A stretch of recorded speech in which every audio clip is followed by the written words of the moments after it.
Друзья, всем привет! И знаете, управление компанией, пусть даже не самой большой, это всегда очень-очень нелегкое дело. А представьте, что эта компания не одна, не две, не три и даже не 10, а больше. Каково управлять десятком или даже более компаний, мы сегодня поговорим с моим гостем Равшаном Курбановым. Это генеральный директор 55 Group. Равшан, здравствуйте, добро пожаловать. Здравствуйте, большое спасибо. Рада вас видеть. Равшан, ну давайте рассказывайте, что для вас бизнес. Бизнес это, наверное, бизнес это образ жизни. Бизнес это возможность заработать, бизнес это возможность развиваться, бизнес это возможность создать лучшие условия для себя, для своих близких. Бизнес это возможность give back, да, дать обратно обществу, хоть что-то положительное от себя. Бизнес – это рабочие места, бизнес – это налоги, бизнес – это образ жизни, наверное, так. Друзья, в эру цифровых технологий нам очень важно иметь высокоскоростной интернет для развития своего бизнеса и рекламного в частности. И с таким интернетом вам поможет компания Истера. Равшан, вы пришли в бизнес с госслужбы. Как вообще так получилось и что вас сподвигло покинуть государственную службу и стать бизнесменом? Ну, наверное, это в какой-то определенный момент каждый осознает свою нишу, где он лучший, где и как у него лучше получается. С предпринимательством с детства у меня хорошо клеилось, получалось. И вот в бизнес меня как-то изначально и влекло.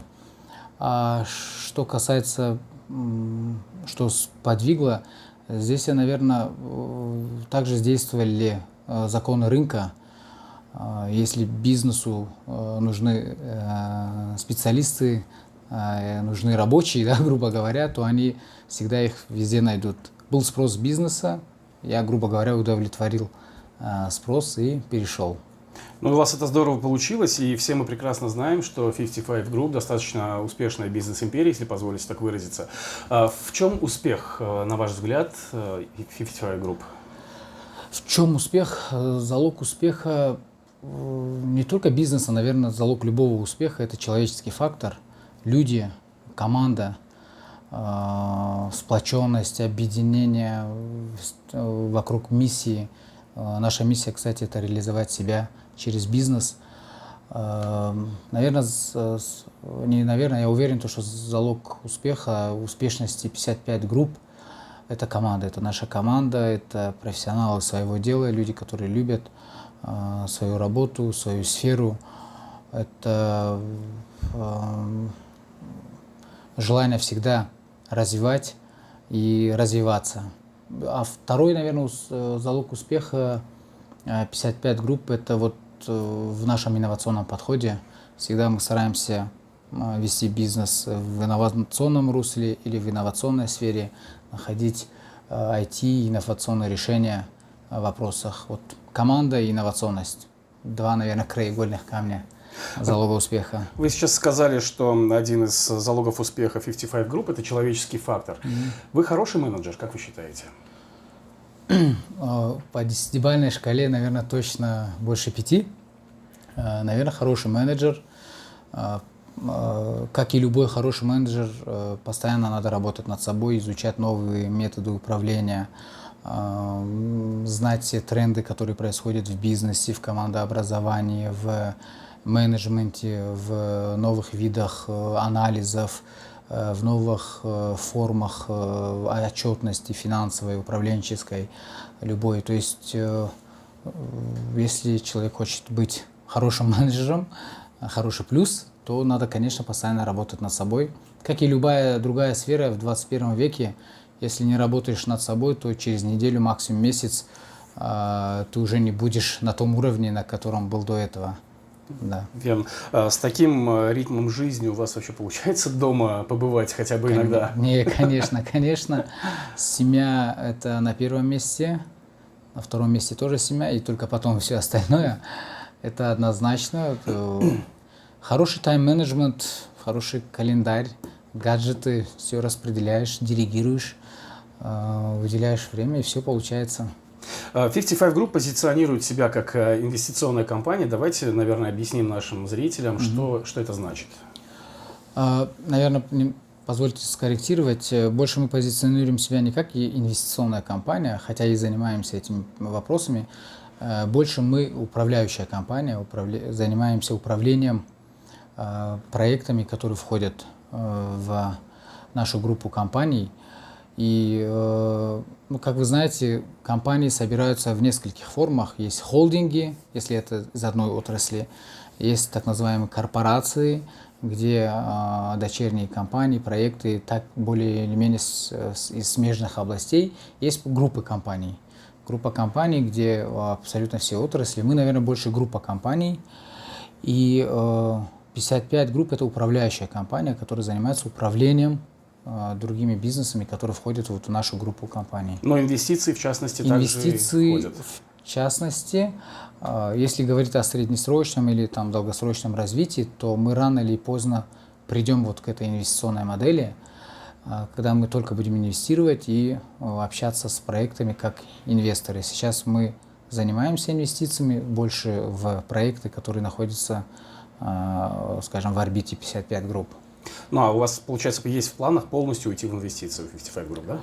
Да, это даже не мечта, а конкретно это уже планы, потому что это диктуется рынком. Невозможно создать больше 20-30 компаний, ими уже управлять детально, входить в их операционку где-то. Это невозможно. Максимум ты придешь к модели, на которой ты даешь инвестиции, ставишь какие-то KPI, там, через полгода, через год встречаешься и смотришь, какие результаты. Какие из бизнес-проектов 55 Group оказались самыми прибыльными на данный момент? Ну, на данный момент вопрос прибыльности – это, наверное, больше из разряда коммерческой тайны, да, так сразу однозначно сказать не могу. Мы не про суммы говорим. Ну, из успешных, наверное, это FlightEdge, GoTravel Таджикистан себя очень неплохо показывает. Ну и самый успешный сектор – это спортивный сектор, сеть залов, которые у нас есть, 55 Gym, 55 Aqua. Сейчас, вот, пользуясь случаем, наверное, сделаем небольшую рекламу и скажем про то, что у нас в планах, постараемся в течение этого года открыть женский зал, также в планах открыть тоже, наверное, к следующему году первый флагманский зал UFC Gym в Таджикистане. И также мы привезли в Таджикистан франшизу Juventus Академии, футбольной академии. Сейчас идут очень интенсивно все строительные работы по подготовке этого проекта. Вот это, наверное, успешные наши кейсы. Это здорово. Франшиза Ювентуса, то есть имеется в виду, что вы будете приглашать специалистов оттуда и обучать наших ребят футболу? Это правильно понимаю? Детскому футболу, да. Слушайте, это здорово, амбициозные планы. Но если со спортом все понятно, то вот вы сейчас сказали про FlightEdge, про GoTravel Таджикистан. В прошлый год в условиях пандемии там же был очень серьезный застой, либо все-таки какая-то движуха, если позволите так выразиться, нашла? Движуха была, но крайне пассивно. В целом, вообще пандемия – это кризис. Любой кризис – это в первую очередь возможности. Как ты смотришь, бокал наполовину полон или пуст. Мы постарались очень серьезно оптимизироваться, сгруппироваться и возможности, если так можно сказать, позитивные возможности, которые дала пандемия, тоже мы использовали. Если говорить об HR направлении, то с гордостью могу заявить, что никого мы не сократили. И даже сейчас у нас очень, можно сказать, много открытых серьезных вакансий. Пользуясь случаем тоже скажу, пусть заходят на сайт, нужны финансисты, специалисты в сфере HR, инвестиций, международных вопросов, коммерсанты, маркетологи, мархамат. Вакансии есть. Если говорить об коммерции, о чистом бизнесе, то пандемия дала возможность сделать некоторый пивот в некоторых проектах. Тот же FlightEdge, да, авиабилеты, когда нету регулярных полетов, что продавать, команда FlightEdge, за что им большое спасибо, смогла сгруппироваться, сделать пивот, это изменение в бизнес-модели, и перешли на чартеры. И довольно неплохо, очень хорошо получилось, грубо говоря, выжить, да, наверное, в условиях пандемии. Go Travel Tajikistan, да, это туристическая компания, которая также в условиях пандемии, когда вся наша бизнес-модель строилась на иностранных туристов, которые приезжают в Таджикистан, и когда все закрыто, никто не приезжает, тоже вовремя смогли переориентироваться на внутренний рынок, на внутренний туризм. Спрос оказался более чем достаточный, и при хорошем сервисе, при хорошем обслуживании, при хорошем качестве спрос на внутренний туризм есть, и довольно высокий.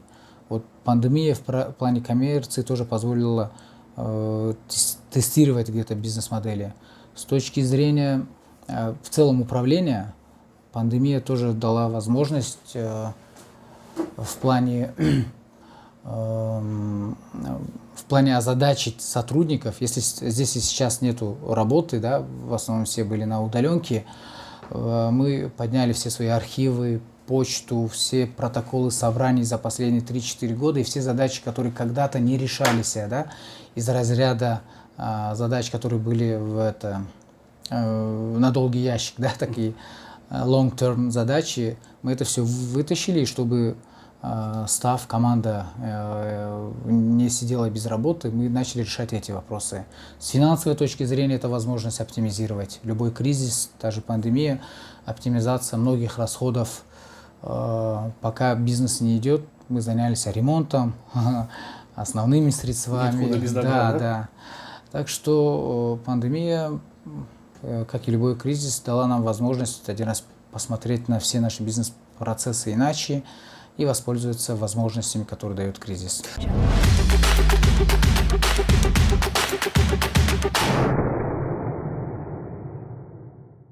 Архивные вот эти вот проекты, которые вы, как говорите, отложили в долгий ящик, можете как один пример хотя бы привести? Я имел в виду не проекты, а задачи. Задачи. То есть была задача сделать какое-то исследование.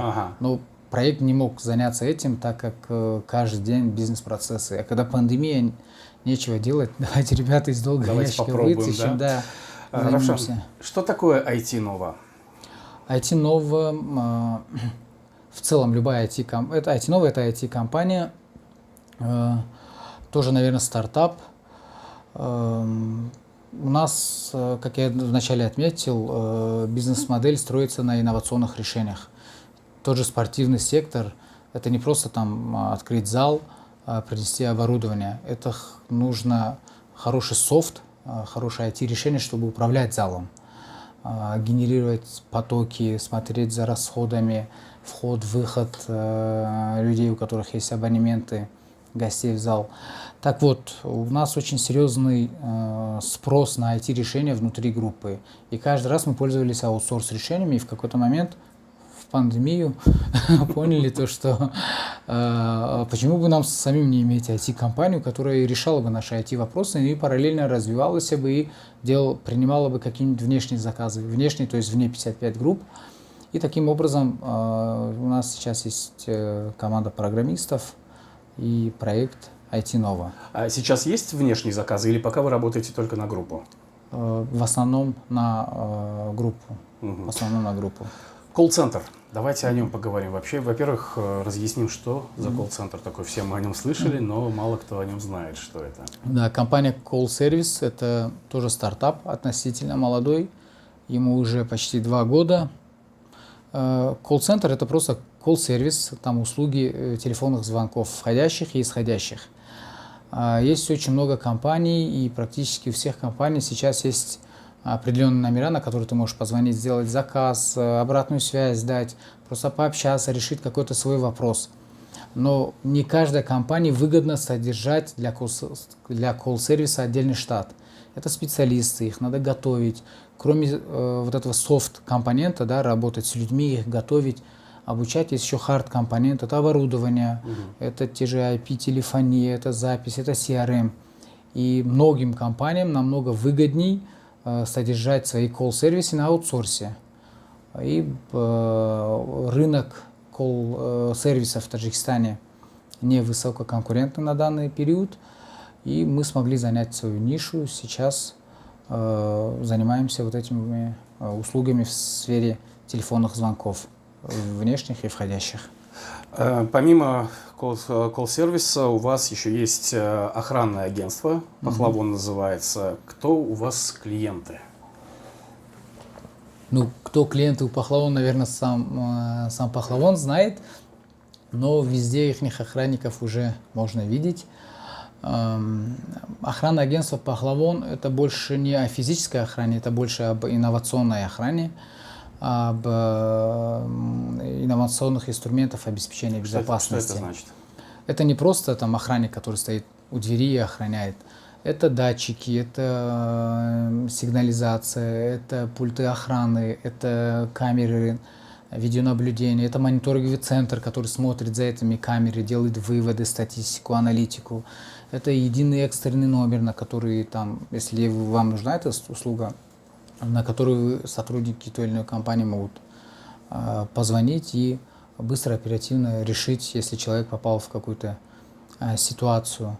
Это GPS, это, и, кстати, то, чем мы очень гордимся, это полиграф, детектор лжи, да, так называемый. У нас есть такой. Да. То есть у вас. У нас есть, и насколько я знаю, мы единственная охранная компания, у которых есть свое оборудование, штат, который прошел это сложное, долгое обучение за рубежом, и профессионалы своего дела, которые могут использовать эту технологию.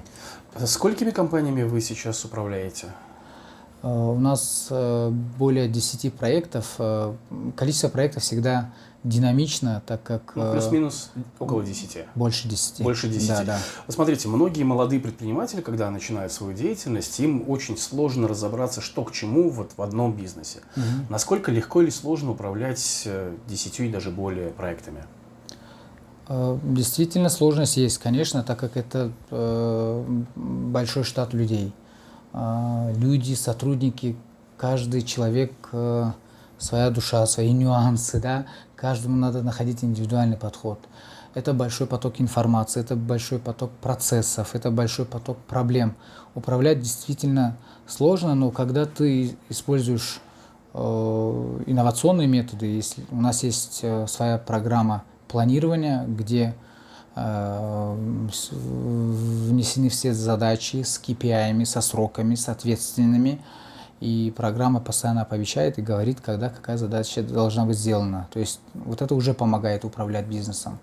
Дальше, наверное, помогает знаменитый инструмент управления — делегирование. Да? Делегирование у нас также есть свои правила. Перед тем, не просто там делегировать, иди выполни задачу. Перед тем, как делегировать, мы в первую очередь делегируем компетенции. То есть надо человеку дать знания, как решается эта проблема или вопрос, как управляется. Далее надо дать ему полные права решать этот вопрос.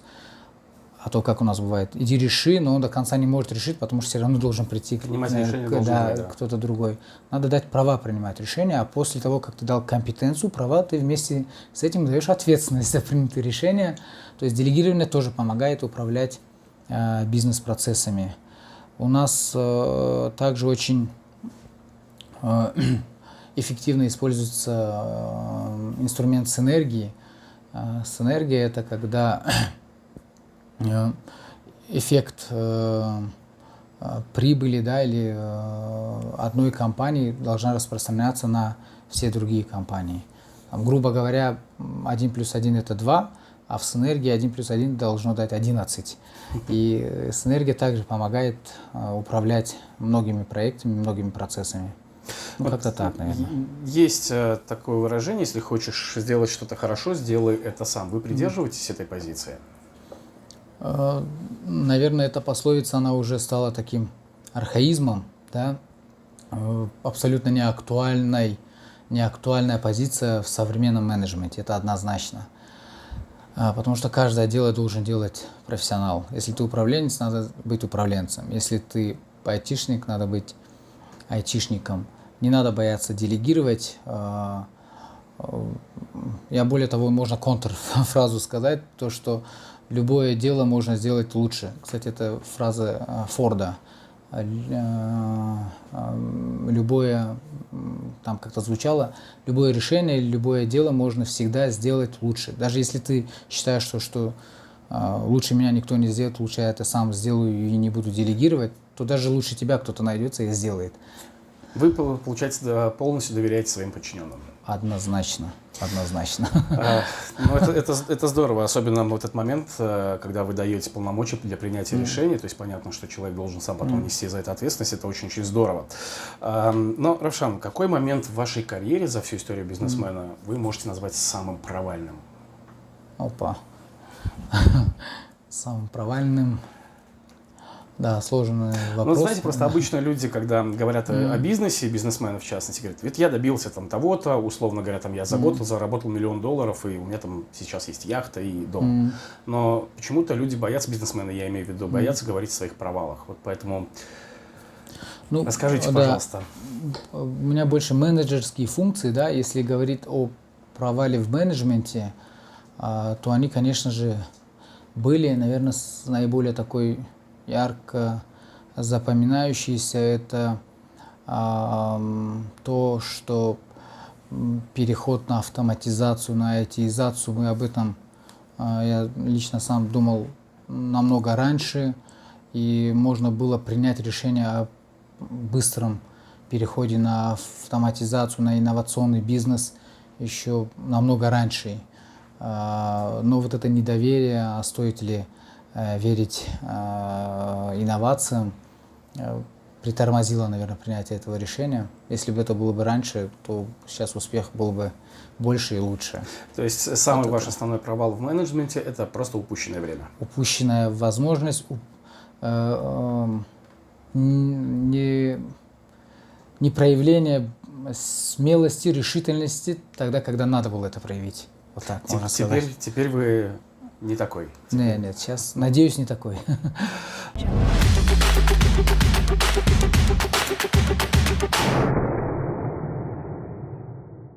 Равшан, если какое-то направление в 55 Group становится убыточным, вы пытаетесь его спасти или ликвидируете? В менеджменте есть такое понятие кризис-менеджмент, когда все лучшие умы, все ресурсы направляются на решение кризисной ситуации. Если проект или какой-то бизнес-процесс в проекте попадает в кризис, да, становится убыточным, с коммерческой точки зрения убыточность может быть и с точки зрения позиционирования.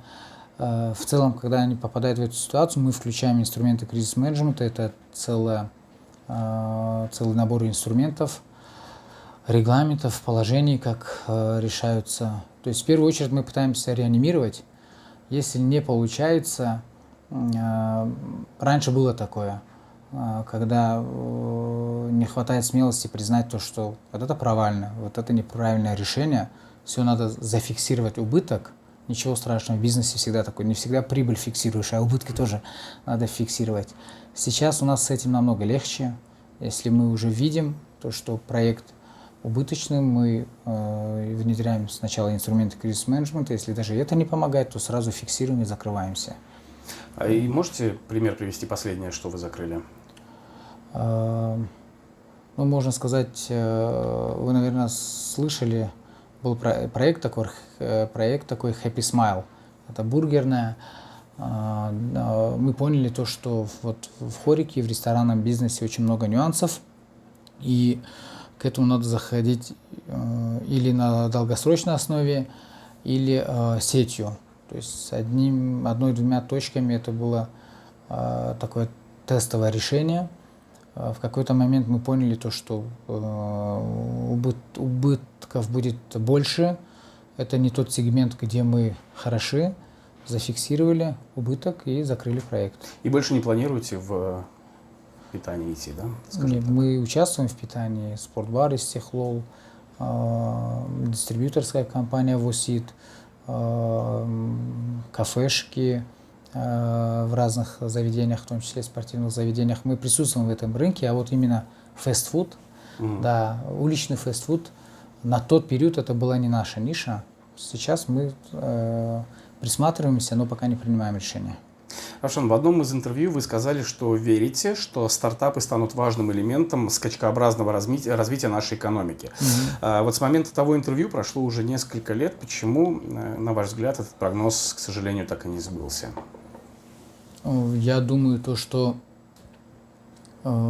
частично он сбылся, и до сих пор я верю, что нам не надо догонять экономику других стран и создавать там машиностроение, да, там автомобильные заводы. Надо перешагнуть и уже думать об электромобилях. Условный такой далекий пример. То есть надо признать что вот эти сферы мы упустили, и догонять бессмысленно. Надо просто скачкообразно перешагнуть.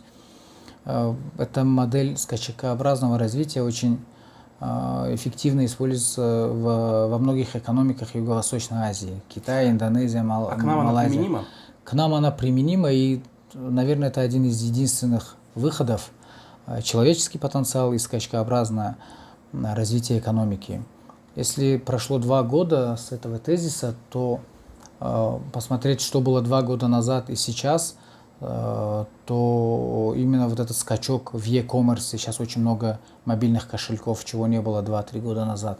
Сейчас намного лучше развита инфраструктура в службе доставок, да, например, очень много служб доставок, и люди, общество привыкло и начинает пользоваться этими услугами. Или онлайн-магазины, онлайн-сервисы, то есть 2 года назад онлайн купить в аптеке что-то, 2-3 года назад, не было так уж распространено. Сейчас это уже более-менее входит, доверия, да, наверное, скорее всего. Сейчас это входит в обиход, или те же карты оплаты, единые карты оплаты транспорта. То есть где-то элементы скачкообразного развития все-таки у нас присутствуют, и надо продолжать развивать направления стартапов, поддерживать их. Кстати, вот о стартапах, давайте теперь, наверное, о них поговорим. Какой стартап, в который вы проинвестировали, до сих пор на плаву и про который знают, наверное, все?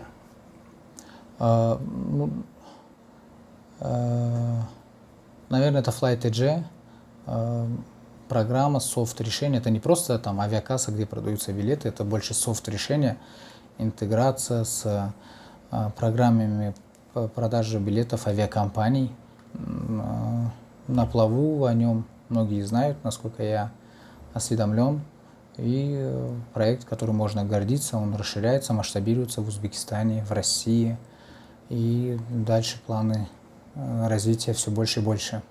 А вот что касается других стран, насколько мы отстаем от других стран Центральной Азии в плане стартапов?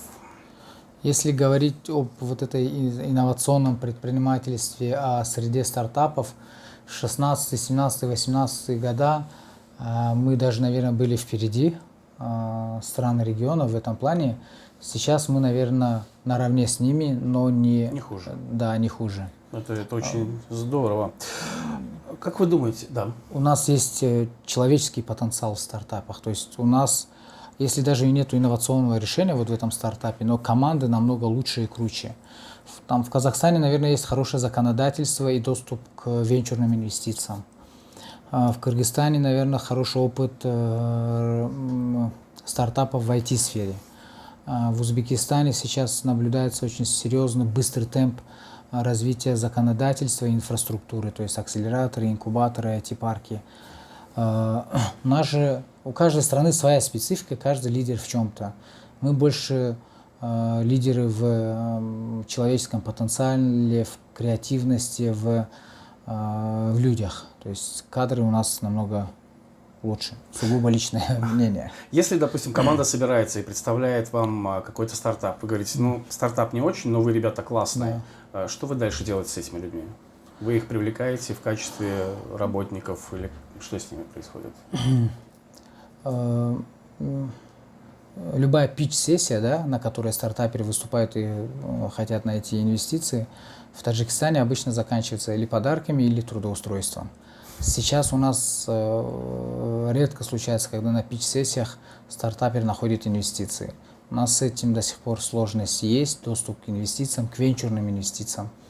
То есть венчурные инвестиции – это не классические, это не банковский кредит, это не заем под имущество, а венчурные инвестиции – это когда ты находишь инвестора, который вместе с тобой садится в лодку, сгорели, вместе сгорели. Таких мало, потому что и нету культуры, и нету совершенной такой, законодательную базу для развития венчурных инвестиций надо развивать.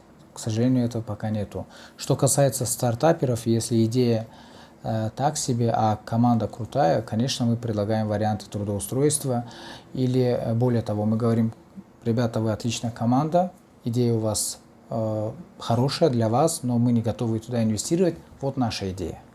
Уберите свою идею. Вот наша идея из долгого ящика. Работайте. Да, работайте, можете заняться. И такие случаи также бывали. А почему вы думаете, как вы думаете, вернее, почему у нас мало организаций или, может быть, частного бизнеса, которые, может, по какой-то причине боятся инвестировать, либо не хотят инвестировать? Вот с чем связана вот эта вот не культура вот этого инвестиций? Ну, тут два момента. Первый уже отметили, нету культуры венчурного инвестирования. Это надо развивать. Надо создавать школу бизнес-ангелов, надо создавать клубы венчурных инвесторов. Надо доносить до предпринимателей, да, у которых их очень достаточно много, у которых есть очень много денег, я имею в виду свободных ресурсов. Надо до них донести то, что инвестировать можно разными путями. Не только дать в долг под какие-то обязательства, а ты можешь раздробить свой пакет, дать условно 10 стартаперам по энной сумме денег, один-два из них выстрелит, и ты с лихвой и даже больше вернешь все деньги, которые ты инвестировал в эти 10. То есть вот это надо доносить и говорить. Первое – это вот культура венчурных инвестиций. Клубы, общение, вот даже вот это интервью, наверное, элемент развития культуры венчурного инвестирования. Надо внедрять такое понятие, как ангел-инвестор. Это сейчас очень актуально, очень распространено на Западе. Вторая проблема – это, наверное, все-таки законодательная база, так как у нас нету подзаконных нормативных актов или в целом возможности инвестировать в виде венчурного инвестора. То есть, если ты даешь займ, вот маленький пример, если ты даешь займ и подписываете договор займа, нету на данный момент нормы, которая позволяет конвертировать ваш займ в долю в будущем бизнесе. И это все будет на добром слове, и вам просто надо поверить стартаперу, что он завтра, если выстрелит, даст вам долю в новом бизнесе. А в развитых странах, где развито венчурное законодательство, все эти моменты предусмотрены. В законах об общественных организациях, в законах об акционерных обществах, в Гражданском кодексе. Есть даже отдельные законы, которые посвящены венчурному инвестированию. Вот две проблемы. Культура венчурного инвестирования и законодательная база.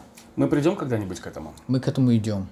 Я знаю то, что сейчас на уровне государственных органов, на уровне международных организаций, доноров, партнеров по развитию, как их называют, очень много проектов запущено, которые нацелены на развитие венчурного инвестирования в Таджикистане. Это отлично, то есть тенденция говорит о том, что все будет хорошо. Да.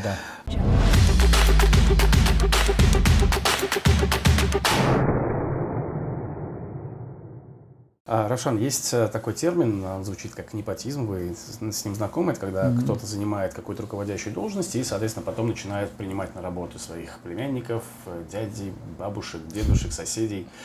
Такой практикуется в 55 Group? 55 Group, так же, наверное, как и во всех других компаниях в Таджикистане, это практикуется принимать на работу друзей, знакомых, соседей, родственников. Не потому, что мы как бы поощряем непотизм, наоборот, мы против этого, а потому что страна у нас маленькая, город маленький, так или иначе ты натыкаешься на... у нас даже не правило 5 рукопожатий через 5 людей, кто-то твой знакомый. У нас, наверное, на втором, на третьем рукопожатии это или твой родственник дальний, или друг, знакомый, одноклассник. И другие коннекшены. У нас есть строгие регламенты принятия на работу, увольнения. Есть строгие расписанные правила в положениях отделов компаний, которые направлены на то, чтобы минимизировать негативные последствия от принятия на работу там, близких родственников или знакомых. Так называемое правило 18:00. То есть до 6 часов вы сотрудники, которые занимаются теми или иными задачами. После 6 вы друзья, знакомые, родственники и все остальное. То есть получается, что даже если у вас это и практикуется по понятным причинам, то, что вы сказали, да, город маленький, прочие моменты, но все равно вы смотрите на то, что человек способен на эту работу или нет. Да, это однозначно. Это однозначно, и более того, очень часто были случаи, когда при принятии решения фактор какой-то близости, наоборот, играет роль двойной ответственности.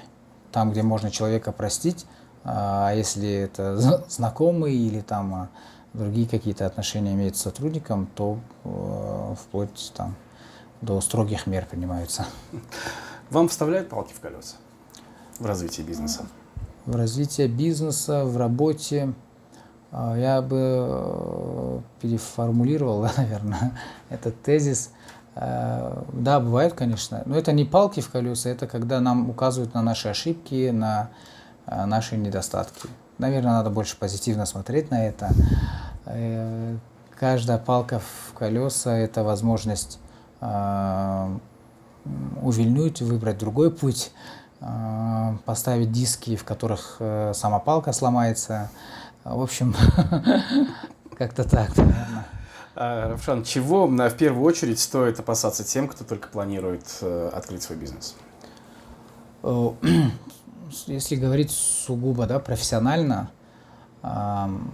люди бывают так называемый сенсинг, который принимает решения на основе чувств, и так называемые считыватели, которые больше принимают решения на основе фактов и цифр.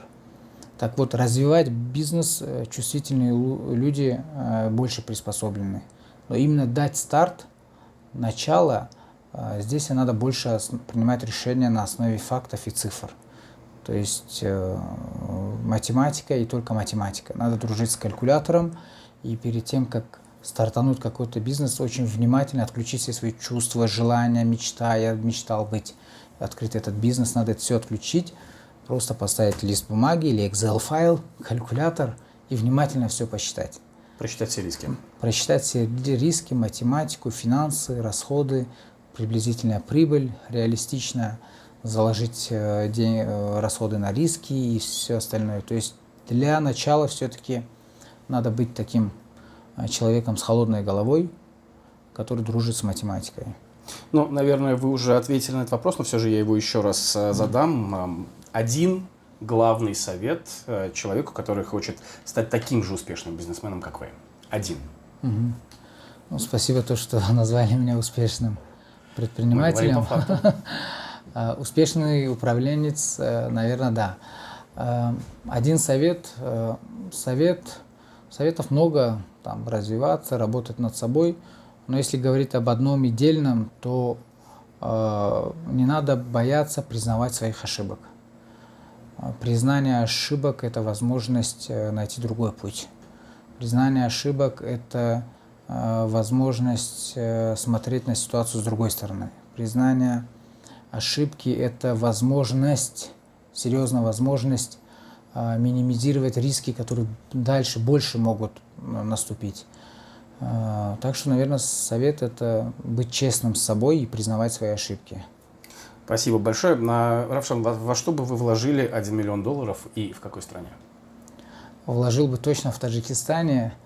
Ну и как, наверное, любой предприниматель, изучаешь инвестиционные тренды, однозначно две сферы, которые в ближайшие 10, 20, 30 лет будут в тренде, выгодны, высокоприбыльны. Это бизнес, который связан с экологией, или зеленая энергия, зеленая экономика.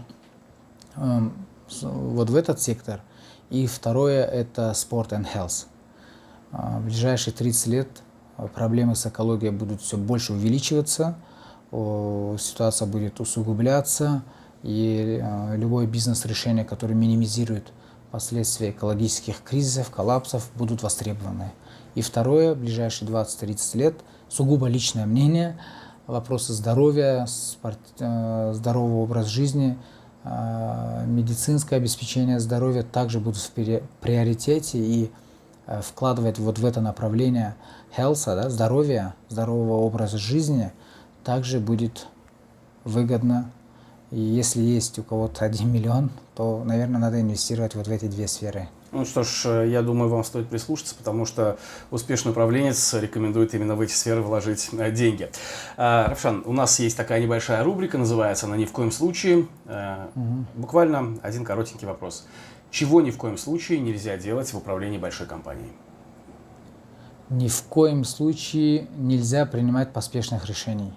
Надо переспать с решением, если это позволяет время и ситуация, и объявить о решении через день. Спасибо большое. Спасибо вам.